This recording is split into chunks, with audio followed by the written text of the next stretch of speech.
Hello, today I'm going to be sharing the process of this little underwater scene.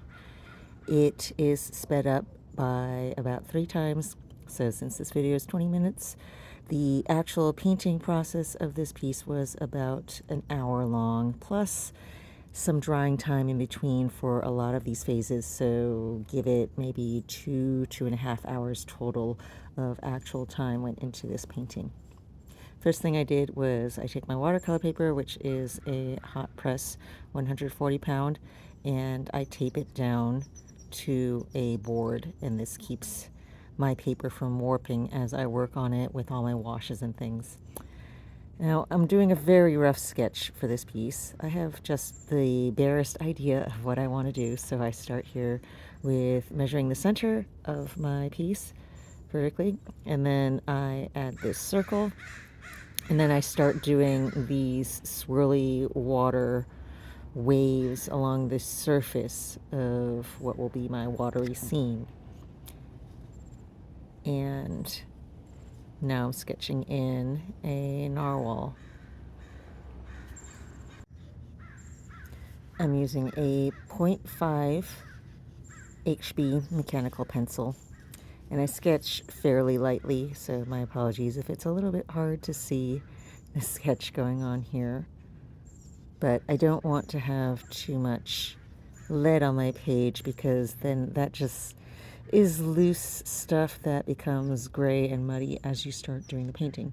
So I always try to keep my sketches light, and I generally use HB.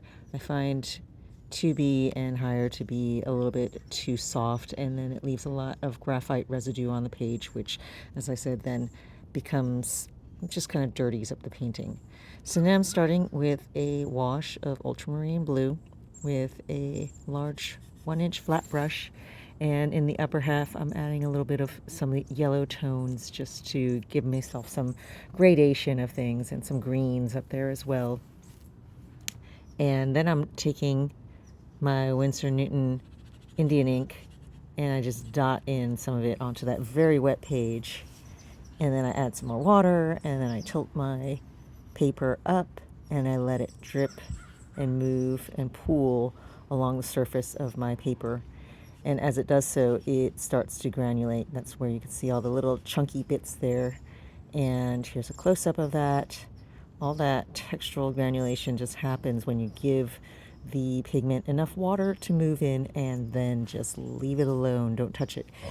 If you continue to brush over the surface with your paintbrush, then that will smooth out these chunky bits, and all you get is a solid gray or solid black.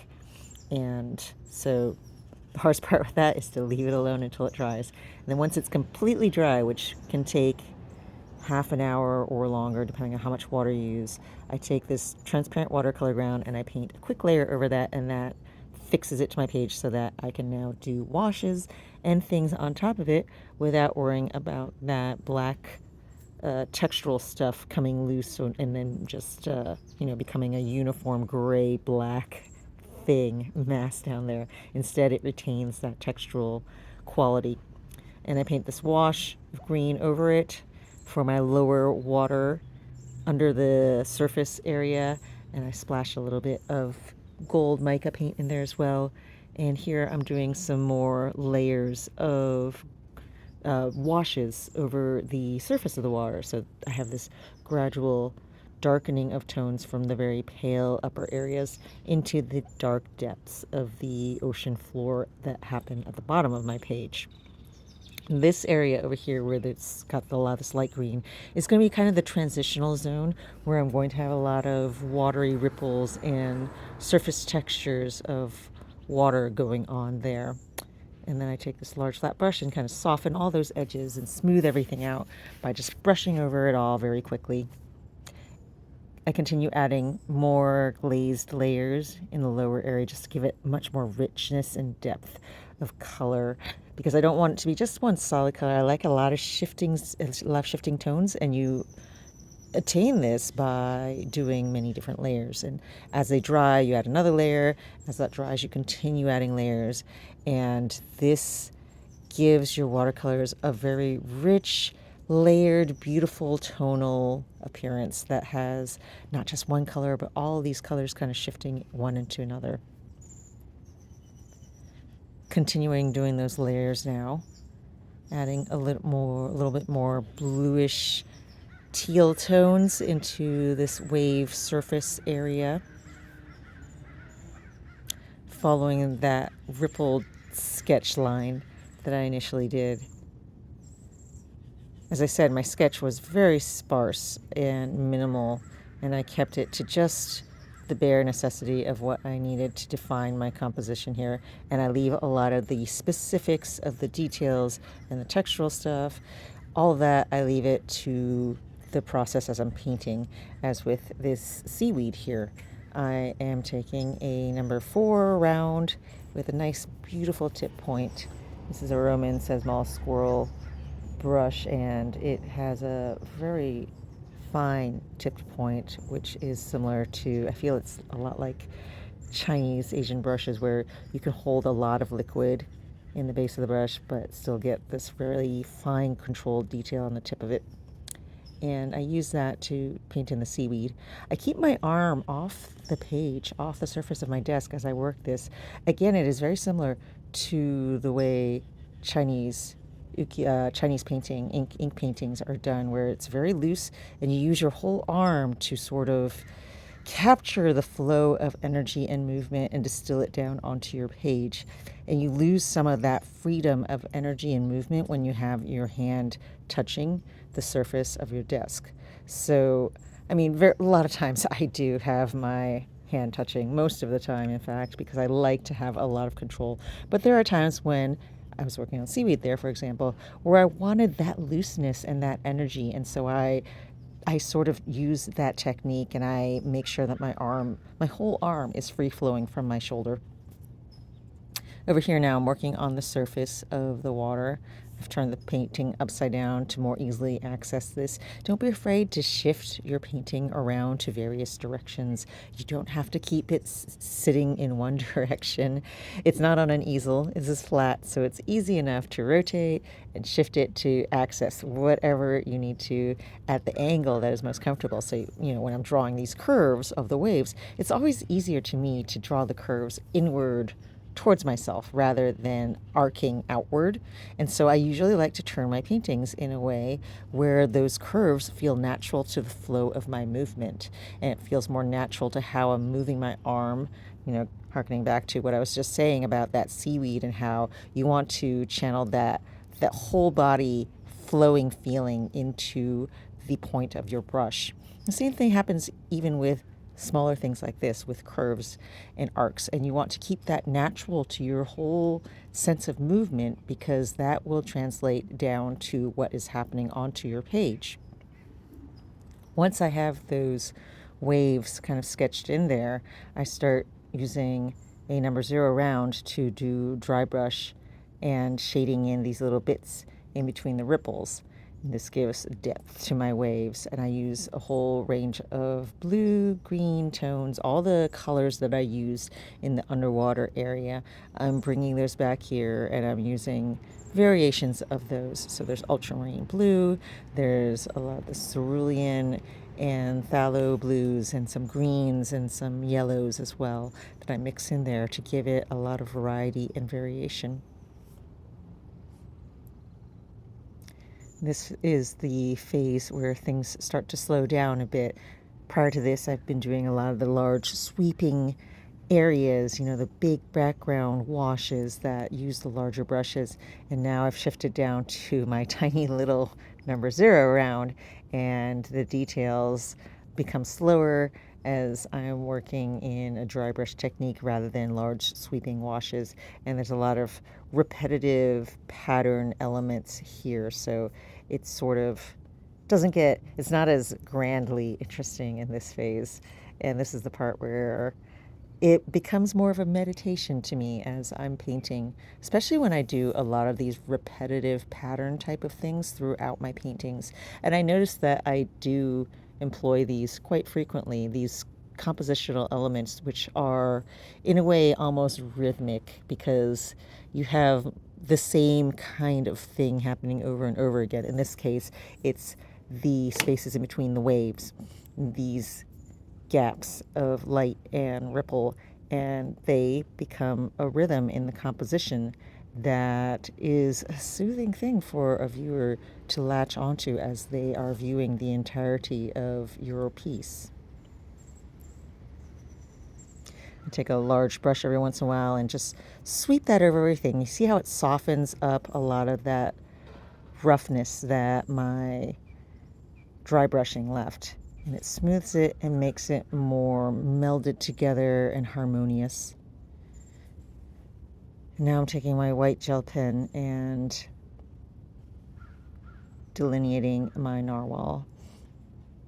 Now this is something that if I had chosen to do this painting in a different way and approach it differently with my techniques, I could have been very careful to paint around my narwhal and left him paler, left him the white of the page in a much more traditional approach with watercolor. And instead, I am doing it this way, and I'm using white watercolor ground to pull him back out from the background that I did. And this is because I really, really wanted to do that richly textured background.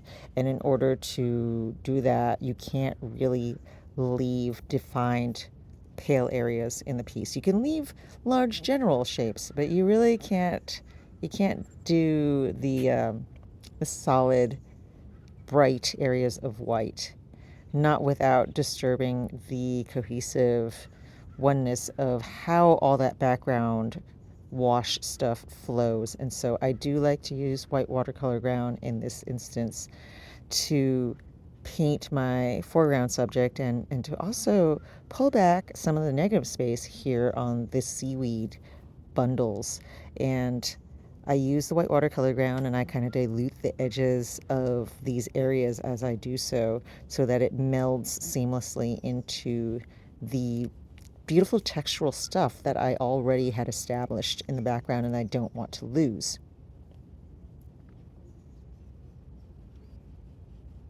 So you can see I'm using this number 4 round to fill in these areas, and then I take this flat 1/2 inch and sort of pull away at the edges so that it melds smoothly with the surrounding background stuff. And now I'm just taking that 1/2 inch round and I'm sort of dry brushing it. You see, I'm not actually dipping it into the left side very much, except for just along the edges of my container. This is to get the very dry bits of the white watercolor ground, and I'm using it in a dry brush way to sort of create this nimbus of light around my narwhal and to create this sort of glowy effect as he moves through the water.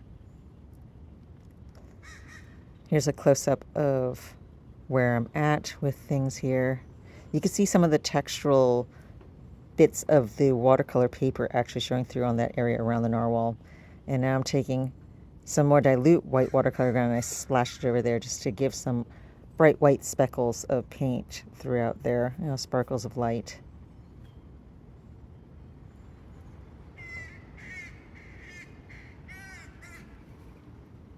And while that white watercolor ground area is drying, I am moving on to the upper part of my painting and sort of adding a little bit more definition to these surface waves. I didn't like where I'd left it. I felt like it needed a little bit more. So going back to that now and glazing some more layers into those upper ripply zones, just to give it some more definition than what I had left it off at before.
All right, so now I have here Creamer Pigment Gold Mica Paint. Creamer is my favorite brand for when I'm trying to really get something that looks similar to actual gold metal leaf without using gold metal leaf.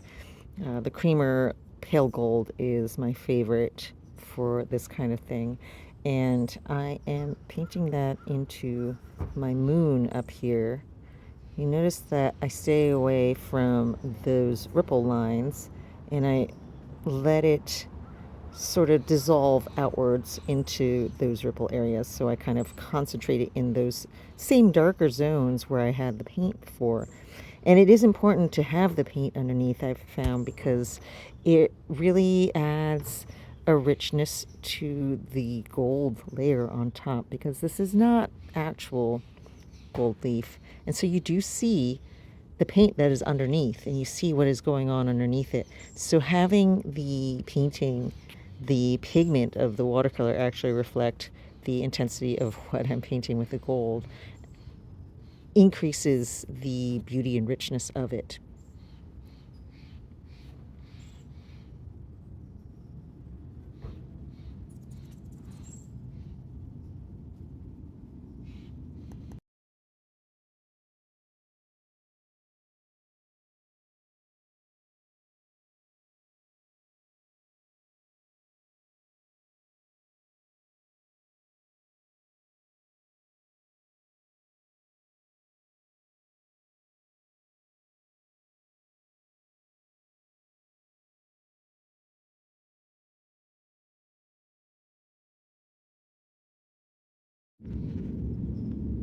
Here on the edges, I'm increasing the contrast between the not moon region and the moon region, and this just really makes that gold pop more if there's just a little bit more of this negative space contrast against it.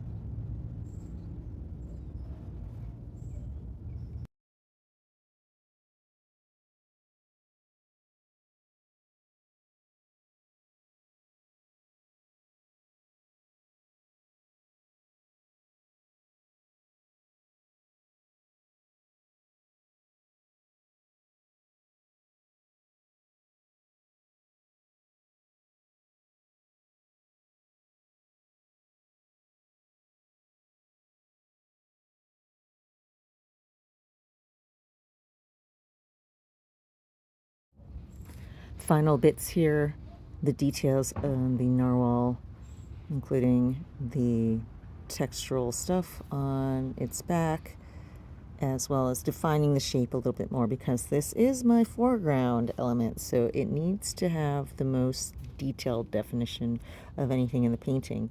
Otherwise, it won't be able to compete with the other elements that are in the background. This is a contrast that needs to happen to help define it. So, there are various contrasts going on here. There's the contrast of the tone of the background. There's the dark tones of the background versus the pale white of the narwhal. And there is some textural differences as well. There's all the complexity of very loose textural elements happening in the background versus the much more tight and defined and refined rendering of textural things that is happening with the narwhal.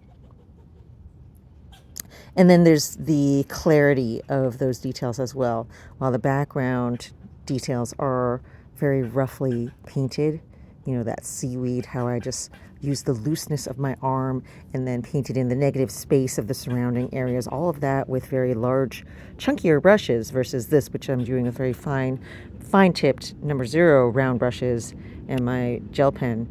These make a difference in how the subject is rendered and how it looks and how it presents to the viewer in terms of refinement versus rough. And this is a further contrast. So all of these different contrasts are things that really pull out foreground from background, focal point from surrounding environmental elements to your viewer, and give them a sense of where to draw their eye as they look at your piece, and how to move with the flow of your painting, and how to take in what you are presenting to them.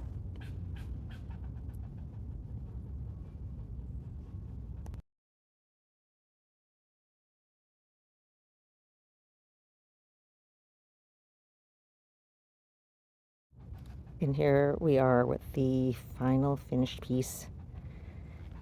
I hope you enjoyed watching the process of this piece come to life. Thank you, everyone.